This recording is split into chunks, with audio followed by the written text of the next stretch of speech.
Sultan Khan arrived at that gathering without his instrument because the instrument was in a case and it was still in the truck coming from LA to San Francisco with the rest of the gear of the band, the whole band. Flute, Hari Prasad had his flute with him, that was no problem. So Sultan Khan arrived and he had no instrument, and so we were all sitting, the musicians, in the other room, and someone else was playing out there, a violinist, Indian violinist was playing out there. And so Ali Akbar Khan told Sultan Khan, Sultan, why don't you play? And he said, Khan Sahab, I don't have my instrument. And so Ali Akbar Khan Sahab said, that's okay, we have a sarangi or two at the college in the instrument room, and you can check it out. He said, okay, I'll check it out. So the sarangi was brought, and he checked it, and it was kind of broken. So he said to Ali Akbar Khan, we called him Khan Sahab, Ali Akbar Khan Sahab, Khan Sahab, this sarangi is broken, I'm sorry, I can't play it.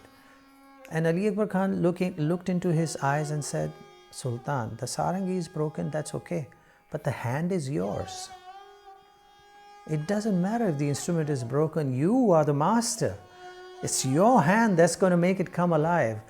And that challenge was something that Sultan Khan, oh my God, he said, I have to now do it. So he took the instrument into a corner and then spent an hour fixing it and getting it into position and everything.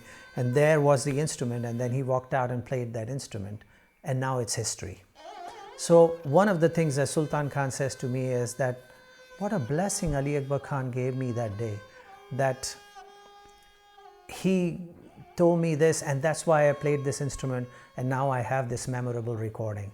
It's all a blessing that came from that great master. And if he would not have said that, I would not have played. And so there it is. He chose a raga which was a more romantic raga.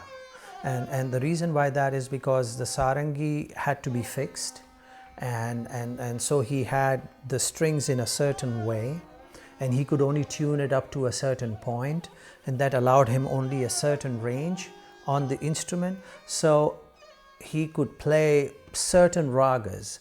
It happened to be that that particular raga was for that time of the night when he got on the stage.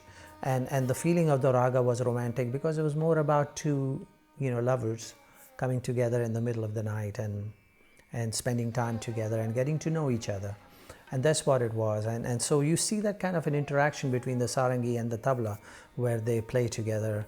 And the tabla player, Rijram, is no more, of course. He passed away a long time ago. And he wasn't a specialized tabla player. He was brought in by Ravi Shankar to be part of that George Harrison, Ravi Shankar orchestra, but playing all kinds of little percussion things.